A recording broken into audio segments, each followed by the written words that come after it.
তারা দেখবেন ওই দিন তারা লাফায়। আর নবীর বিরুদ্ধে যখন এই দেশে নাস্তিক ব্লগাররা গালি দেয় তখন তাদেরকে খুঁজেও পাওয়া যায়। এই জন্য আমরা প্রতিজ্ঞা করবো, আমরা ওয়াদাবদ্ধ হব, ইসলাম যেখানে মানা লাগে আমরা সেখানেই মানবো, যেখানে ঠিক। এই জন্য আমাদের বশির আহমদ একটি ইসলামের সঙ্গে গিয়েছেন, সুন্নাত নয় শুধু দাওয়াতের মেহমান, সুন্নাত নয় শুধু খাওয়া শেষে মধুপান, আর কিছু সুন্নাত আছে তুমি জানো কি, জানলেও জীবনে কখনো তামানো কি। সুন্নাত শুধু নয় বকরি চড়াতে যাওয়া, আর সুন্নাত হলো পাথরের আঘাতে খাওয়া। মোহাব্বতে তাই খালিদ মোরালি আবু বকরের মতো পাশে থাকো কি, আর কিছু সুন্নাত আছে তুমি জানো কি, জানলেও জীবনে কখনো তামানো কি। এই জন্য সুন্নাত আমরা পরিপূর্ণ মানবো, ইসলামে আমরা পরিপূর্ণ প্রবেশ করবো। আল্লাহ আমাদেরকে খাঁটি মুসলমান বানায় দাও। আমরা যারা আছেন আমরা বেশিরভাগ মানুষই খাঁটি মুসলমান হতে পারি, ঠিক আছে? ঠিক। ওয়ালা তামুতুন্না ইল্লা ওয়া আনতুম মুসলিমুন। খাঁটি মুসলমান না হয় কবরে গেলে বিপদ আছে না নাই? বিপদ আছে। এই জন্য আল্লাহ তুমি আমাদের সবাইকে খাঁটি মুসলমান না বানায় কবরে রাখিও না। জোরে বলে আমিন।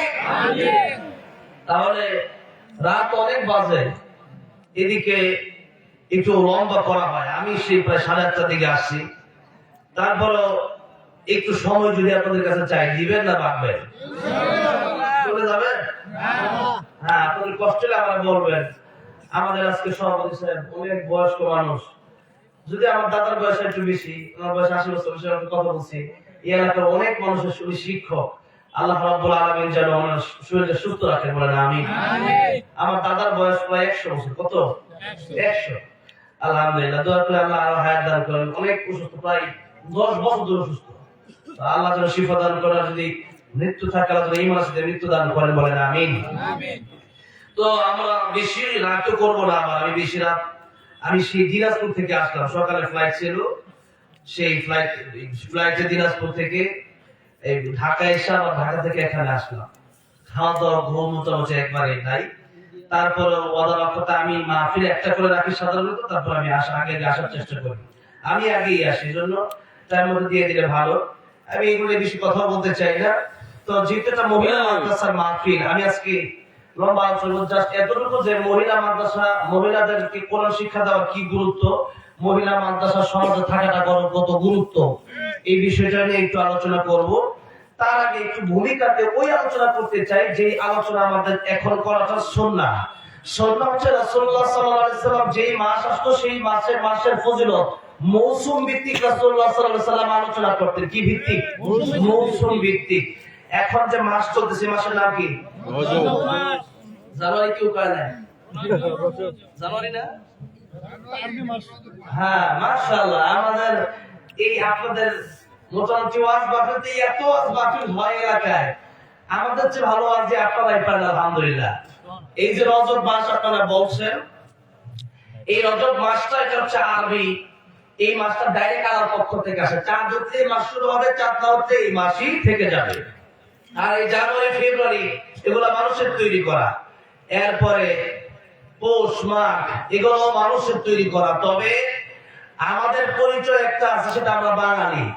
তার আগে আমাদের সর্বপ্রথম ফার্স্ট পরিচয় হচ্ছে আমরা মুসলিম। আমরা কি মুসলিম? আমরা কি মুসলিম? কিছু লোক আছে এরা খালি দাঙ্গা লাগাতে চায় মুসলিমদের ভিতরে। মুনাফিক কিছু আছে, মুনাফিক যদি চিনতে পারেন এদেরকে, আমি কোন দলের নাম নিচ্ছি না, এদেরকে বের করে দেবে, দল থেকে বের করে দেবে। কোন মুনাফিকের জন্য কোন দলের জন্য সম্মান নষ্ট না হয়। কিছু মুনাফিক বিএনপিতে ঢুকছে, আর কিছু মুনাফিক বিভিন্ন দলে ঘুরতেছে ঢোকার জন্য। মুনাফিক গুলা যেন ঢুকতে না পারে কোন দলে। মুনাফিকের কোনো খবর নাই। মুনাফিক গুলা যতদিন পর্যন্ত তওবা না করে চিরদিনের জন্য ভালো কোনো ক্ষমা নাই। মুনাফিক যারা হবে এদের জাহান্নামের সবচেয়ে কঠিন শাস্তি হবে। কার কথা? কার কথা? আল্লাহ বলেন ইন্নাল মুনাফিকিনা ফিদ দারকিল আসফালি মিনান নার ওয়া লান তাজিদ লাহুম নাসীরা। আল্লাহ বলেন মুনাফিক যারা হবে একবার ডান দিকে যায়, একবার বাম দিকে যায়। লা ইলাহা উলাই ওয়া লা ইলাহা উলা। যখন যেখানে সুবিধা সেখানে মুনাফিক আছে না নাই? এই জন্য মুনাফিকের সবচেয়ে কিয়ামতের ময়দানে সবচেয়ে বেশি হবে। এই জন্য আল্লাহ নবীর পিছনে নামাজ পড়তেন মুনাফিক, যাদের জুব্বাও ছিল, পাগড়িও ছিল, লম্বা দাড়িও ছিল। জিবরাইল আমিন এসে বললেন ইয়া রাসূলুল্লাহ, ইয়া হাবিবাল্লাহ, লম্বা জুব্বার পাগড়ি পরলে মুত্তাকি হওয়া যায় না। এবং নবীজি বললেন আত-তাকওয়া হাহুনা, আত-তাকওয়া হাহুনা, আত-তাকওয়া হাহুনা। নবী তিনবার এই কথাটা এইভাবে দেখালেন। তাকওয়াটা বাহিরে প্রকাশ করে শুধু দেখানোর জিনিস না, বরং তাকওয়া থাকবে ভিতরে, তবে এটা বহিরাগতভাবে প্রকাশ হবে। কিন্তু যার অন্তরটা কালো, উপরে চেহারা যতই ভালো হোক, তার কোনো দাম আল্লাহর দরবারে হতে পারে না। এই জন্য লোকমান হাকিম বড় কালো, এত কালো নিগ্রো। সে লোকমান হাকিম রাখাল গরিব। সে লোকমান হাকিমের নামে আল্লাহ রাব্বুল আলামিন 21 নম্বর পারা 10 নম্বর পৃষ্ঠাে একটা সূরা নাযিল করে দিলেন। সূরা লোকমান আছে না নাই? লোকমান হাকিম কালো না সাদা? জোরে বলেন, ধনী না গরিব? গরিব। এরপরে দাম কম না বেশি? দাম বেশি। হযরত বেলাল রাদিয়াল্লাহু হাবশী গোলাম, সেই হযরত বেলাল বড় কালো, কিন্তু তার দাম, তার অন্তরটা বড় ভালো, তার অন্তরটা বড় ভালো। তাই আল্লাহ সূরা হুজুরাতে বললেন ইন্না আকরামাকুম ইনদাল্লাহি আতকাকুম। আমি আল্লাহর কাছে কেউ যদি ধনী হয় আর কে গরিব হলো, কে খাটো আর কে লম্বা, কে মোটা আর কে চিকন, কে ফর্সা আর কে কালো, এগুলোর মাধ্যমে আমি আল্লাহর কাছে দামি হওয়া যায় না।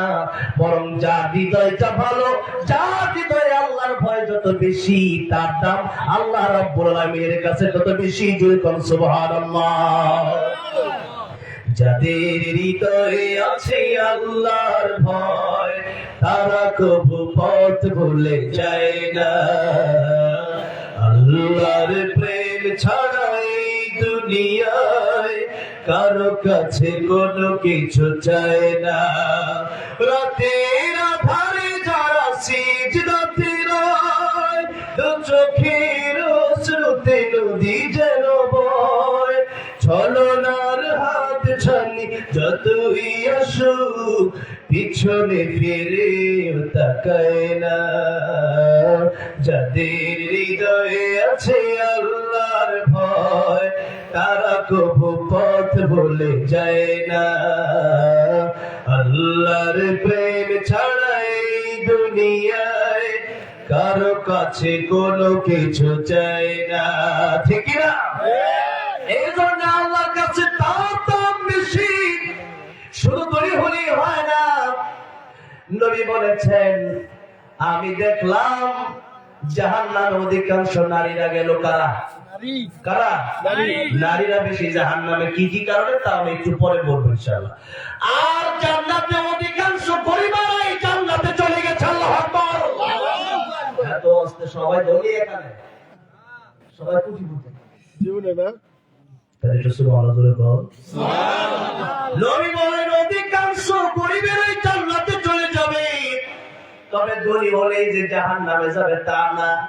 ওসমান গনি রাদিয়াল্লাহু আনহু গরিব ছিলেন না ধনী ছিলেন? শুধু ধনী না, শিল্পপতি ছিলেন। তবে নবী বললেন ইমতানিম খামসান ক্বাবলা খামসিন শাবাবাকা ক্বাবলা হারামিক ওয়া সিহহাতাকা ক্বাবলা সাকামিক ওয়া গিনাকা ক্বাবলা ফাকরিক ওয়া ফারাগাকা ক্বাবলা শুগলিক ওয়া হায়াতাকা ক্বাবলা মাউতিক। পাঁচটা জিনিসের মূল্য তোমরা দিবা, পাঁচ সময় আসার আগে পাঁচটা সময়কে তোমরা গনিমত মনে করো। এক নম্বর নবী বললেন যুবক বয়সকে গনিমত মনে করো বৃদ্ধ হওয়ার আগে, কারণ যৌবন কাল চিরদিন থাকে না। থাকে? যৌবন কাল চিরদিন থাকে না। একদিন মানুষ বৃদ্ধ হয়ে যায়, আর বৃদ্ধ তো পরের কথা, যৌবন কালেও মানুষ মারা যায় কি যায় না? এই জন্য কার মরণ কখন আসে আমরা জানি। নবী বললেন আমি নবীর কাছে মালাকুল মউত যখন আসলো তিনবার অনুমতি নিল। কয়বার? তিনবার অনুমতি নিল। দরজার বাইরে থেকে এসে বলল আসসালামু আলাইকা ইয়া রাসূলুল্লাহ। ওগো নবীজি, ঘরের ভিতরে ঢোকার জন্য একটু পারমিশন কি আমার দেওয়া যায়? নবী বললেন ফাতিমা, দরজার বাইরে কে যেন দাঁড়ায় আছে একটু দেখো তো। ফাতেমা রাদিয়াল্লাহু আনহা দরজা খুলে দেখলেন এমন একজন লোক দেখা যায় যার মাথা আকাশে, যার পা জমিনে। বোঝা গেল দুনিয়ার কোনো মানুষ তিনি না। ফাতেমা রেখে বলেন বাবা, এমন একজন মানুষ আজকে আমি দেখলাম। মক্কা নগরীতে এমন মানুষ আমি ফাতেমা কোনোদিন দেখি নাই। মদিনাতে এমন মানুষ আমি কোনোদিন দেখি নাই, যার মাথা আকাশে, যার পা জমিনে। আমার নবী অনেক কষ্ট করে তাকায় দেখলেন, আমার নবী ঠিকই চিনে ফেলেছেন। আমার নবীর মারে, এটা মালাকুল মউত আজরাইল। গায়রুকার জন্য পারমিশন দিয়া দাও। অনেক লম্বা ঘটনা, তা আমি লম্বা করব না, শুধু তিনবার অনুমতির কথা বোঝাচ্ছি। এবার নবীকে বলেন ইয়া রাসূলুল্লাহ, ইয়া হাবিবাল্লাহ, আমাকে আল্লাহ পাঠিয়েছেন, আমাকে বলেছেন আপনাকে নিয়ে যাওয়ার জন্য। তবে আল্লাহ বলেছেন আপনি যদি থাকতে চান আল্লাহ আপনার হায়াত বাড়িয়ে দিবেন।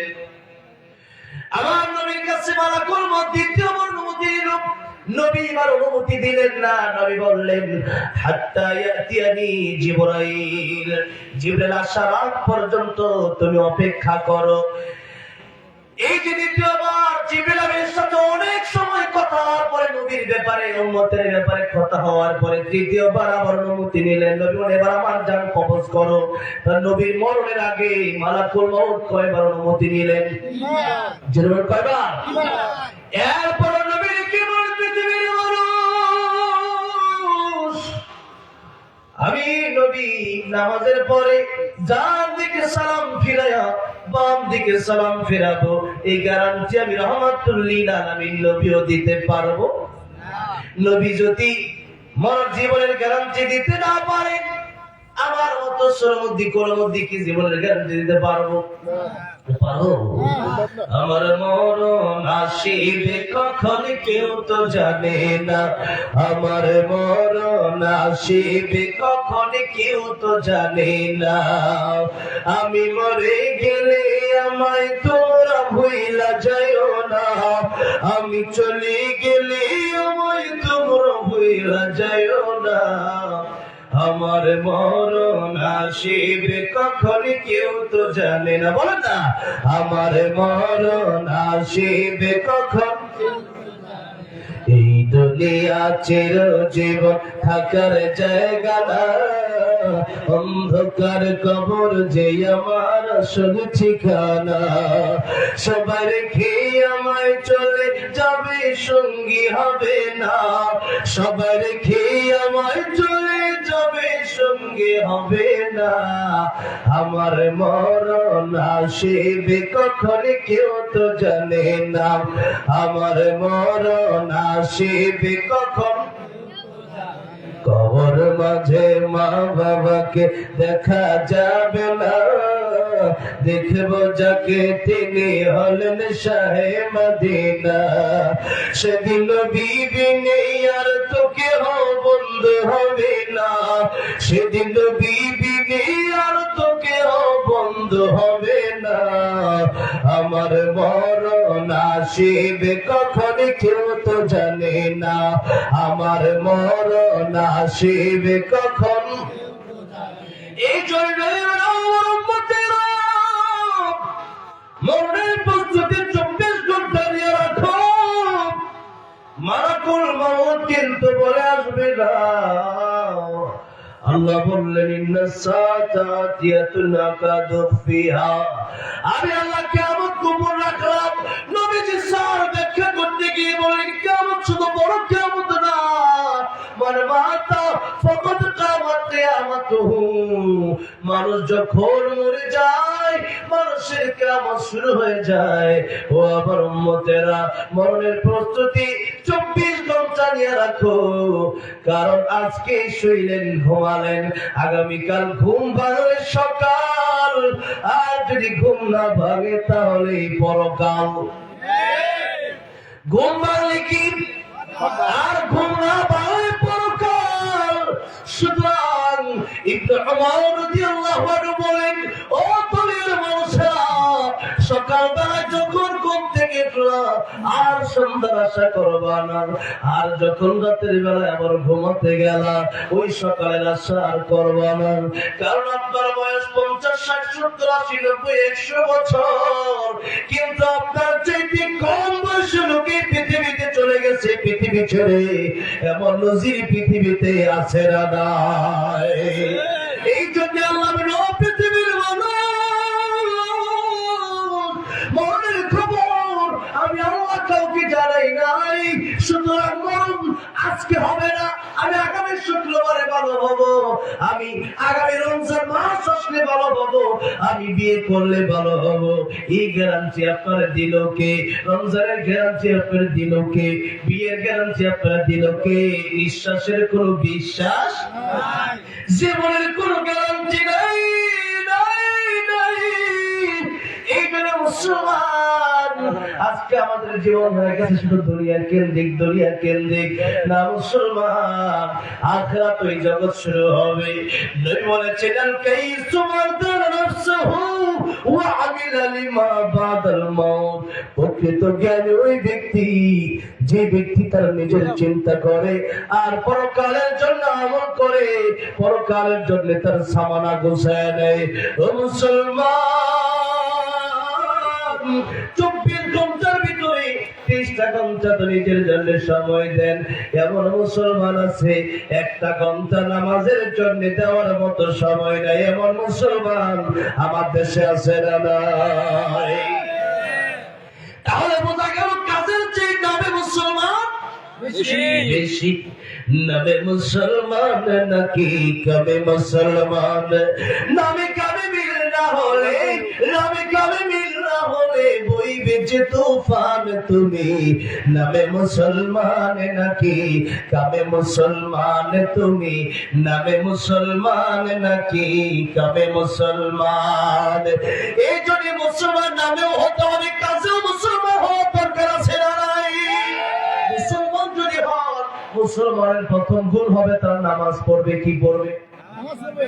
কবর যাওয়ার পরে 3টা প্রশ্ন শুনেছি, মান রব্বুকা ওয়া মা দীনুকা ওয়া মান হাযার রাজুল আল্লাযী বুইসা ফীকুম।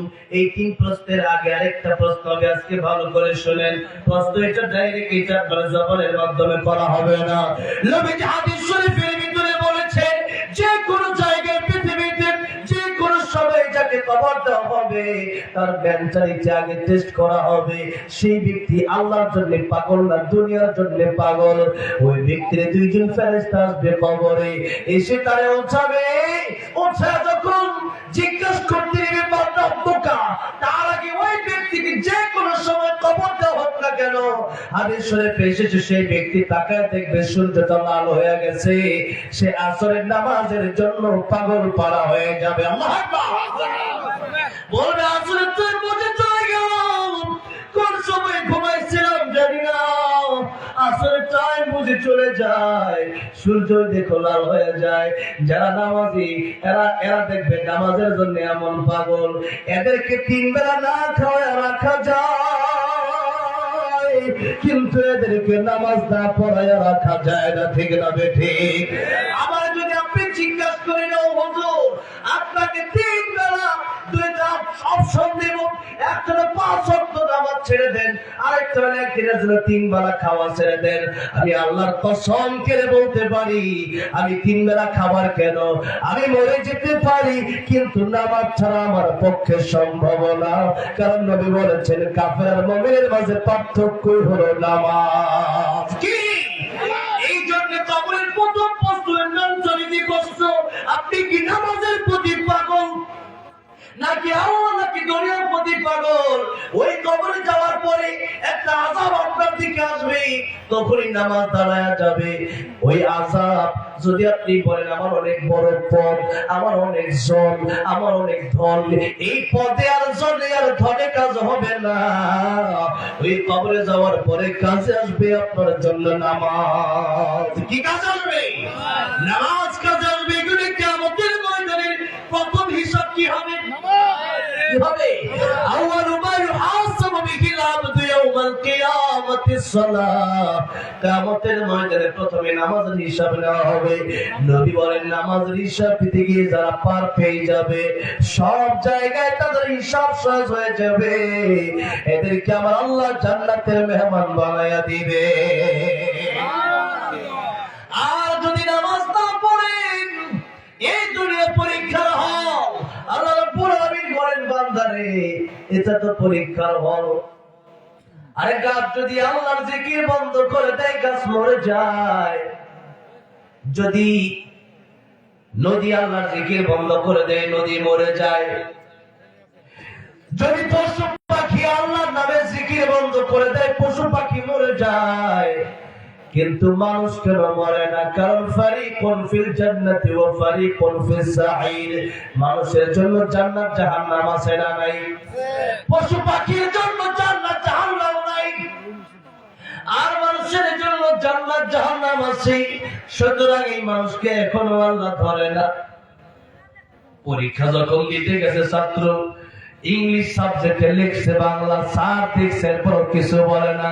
স্যার শুধু হাসে আর বলে, দেখা হবে রেজাল্টের বেলায়। দেখা হবে কোথায়?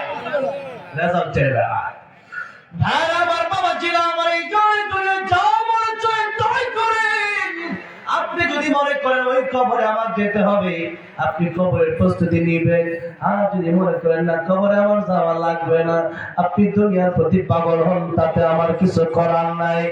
অনেকেই বলে, হুজুর এত ওয়াজ হয়, এরপরেও মানুষ কেন ভালো হয় না? আমি বলি, আমার ওয়াজে মানুষ কয়জন ভালো হবে? নূহ আলাইহিস সালাম দাওয়াত দিয়েছে 950 বছরে 100 মানুষ তো ঈমান আনে নাই। আমার নবী সারা জীবন দাওয়াত দিলেন, আবু তালেবকে, নবীর চাচাকে, নবীর চাচা কালেমা পড়লো না, আবু জাহেল পড়লো না, আবু লাহাব পড়লো না। আল্লাহ এবার ডাক দেয়া বলে, নগো নবীজি, ফাযাক্কির ইন্নামা আনতা মুযাক্কির লাস্তা আলাইহিম বিমুসাইতির। আল্লাহ ডাক দেয়া বলে, ও নবীজি, আপনি মানুষকে উপদেশ দেন, আপনি উপদেশ দাতা, আপনি নসিহত করেন। কে মানবে কে মানবে না এটা আপনার ব্যাপার না, ওদেরকে পিটায় মানুষ বানানো যাবে না। ইন্নাকা লা তাহদি মান আহবাবতা ওয়ালাকিন্নাল্লাহা ইয়াহদি মান ইয়াশা ওয়া হুয়া আ'লামু বিল মুহতাদিন। হেদায়েতের মালিক কে? আল্লাহ। জবান কে? আল্লাহ। আল্লাহ। সুতরাং আপনি মানবেন কি মানবেন না সেটা আপনার ব্যাপার। আপনি যদি নামাজ না পড়েন, আল্লাহ কি অনেক বড় ক্ষতি হবে? আপনি নামাজ পড়লে আর অনেক লাভ হয়ে যাবে। আপনি পড়লে আপনার লাভ, আপনি না পড়লে আপনার লস। ভাইরা বাবা জিরা, এই জন্য মৃত্যুর প্রশ্নের সম্পর্কে এত বড় কথা বললাম। এবার আসেন, নবী বলেন, এই যৌবন বয়সে আল্লাহর ইবাদত করো। 2 নম্বর নবী বললেন, ও দুনিয়ার মানুষেরা, তোমরা সিহাতাকা ক্বাবলা সাকামিক ওয়া ফারাগাকা ক্বাবলা শুগুলিক, তোমরা অবসর হওয়ার আগে ব্যস্ত সময়কে মূল্য দাও, কারণ মানুষের জীবন যত যায় তত অবসর হয় না ব্যস্ত হয়, কি হয়?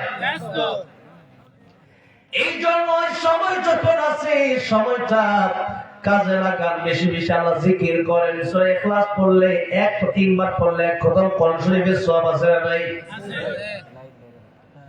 আমার ভাইরা বাবাজিরা,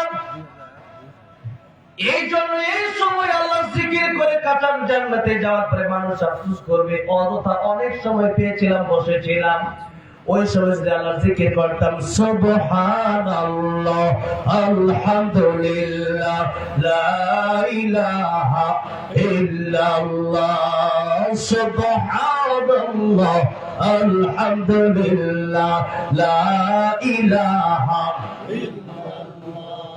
লা ইলাহা ইল্লাল্লাহু মুহাম্মাদুর রাসূলুল্লাহ সাল্লাল্লাহু আলাইহি ওয়াসাল্লাম। আমার ভাই নবীজি ডাক দিয়ে বলেন, সিহাতাকা ক্বাবলা সাকামিক, ও দুনিয়ার মানুষেরা, তোমরা যখন নাকি সুস্থ থাকো তখন অসুস্থ হওয়ার আগে নিয়মটি গনিমত মনে করো। অসুস্থ হয়ে গেলে খাওয়া দাওয়া ভালো লাগে না, চলাফেরা ভালো লাগে না, ইবাদত করতে মজা লাগে না, ঠিক না ঠিক? নবী বলতে কি বলে, যে কথা বলতে গিয়ে এতক্ষণ আসলাম, এতক্ষণে আলোচনা আসছে এই কথা বলার জন্য, এই হাদিস বলতে গিয়ে এই কথা বলার জন্য এক হাদিস, আল্লাহু আকবার, কোরআন হাদিসে এত কথা, সারা তো কোরআন হাদিস বললে শেষ হবে না। আমাদের দেশে অনেকেই কথা বলে, কি যে বলে নিজেও জানে না। আমি তো কোরআন হাদিস থেকে বললে প্রায় 100 আয়াত আমি দৈনিক আমি একটা মাহফিলে বলার চেষ্টা করি। কয়শো আয়াত? 100 আয়াত। সময় কম, তাও 50 কমপক্ষে 100 কাছাকাছি যায়। সেটা কোরআন যেখানে যত বেশি বলা হবে সেখানে তত বেশি রহমত নাযিল হবে। এক আয়াত পড়ছে, ওই আয়াতের তর্জমা নাই, ওই আয়াতের কথাই নাই, আর কোরআনের কোনো আয়াত নাই। আমরা এই দেশে অনেক লোক আছে কোরআন তেলাওয়াত অশুদ্ধ, ঠিক না বেশি? আল্লাহ তুমি এদেরকে হেদায়েত দান করো, জোরে করো আমিন। কোরআন তেলাওয়াত শুদ্ধ করে যেন আসতে পারে সেই তৌফিক দিয়ে, জোরে করো আমিন। ভাই আমার বাবা ছিলাম, বলতেছিলাম যে কথা বলতে গিয়ে আসছে, গরিবেরা অধিকাংশই জান্নাতে যাবে। আর নবী বলেন, টাকা পয়সা যদি থাকে, রিগাকা ক্বাবলা ফাকারিক, তোমার ধনী বানাইছে আমার আল্লাহ। জোরে বলেন, কে বানাইছে? আল্লাহ। আমি স্টেজের বয়স হলো 14 বছর, 2010 সালের পর থেকে স্টেজে তেলাওয়াত করি। আমার আজকে যে মুহূর্তে এসে বলুন কিছু তেলাওয়াত করা লাগে, আসতে বলে আসলে গেছে গেছে গা আমি ধরো আর কি আচ্ছা যাই হুজুর হুজুর তেলাওয়াত করব, আমি ঠিক আছে শেষ শুনে রেডিও শুনে আর কি, আমি ঠিক আছে দেখি এখন আছে, আচ্ছা কাছে আছে, তাই বলছি ঠিক আছে শোনাবো ইনশাআল্লাহ। কোন কথা বলতে গেলে কোন গেলা হুজুরের কথা বলতে গিয়া, গরিব মানুষ জান্নাতে, হ্যাঁ গরিব মানুষ জান্নাতে, গরিবেরা বেশিরভাগ জান্নাতে যাবে। এর মাঝখানে কোন কথা বলতে গিয়ে ঢুকতেছিল, ভুলে গেছি। এখন ধনীরা তারা যে জান্নাতে যাবে, ও যেটা বলতে চাইছিলাম মনে আছে না, মানে 14 বছর ধরে স্টেজে ওয়াজ করি, তো এখন একটা মাদ্রাসা আছে, ভাড়া মাদ্রাসা, কথা বুঝতে পারছেন তো? একটা জায়গা কিনতে কিনতে আমার জান বার হয়ে যেতেছে, জায়গা কিনবো 10 টাকা জায়গা কিনবো মাদ্রাসা করার লাগে, জান বার হয়ে যেতেছে, কথা হচ্ছে।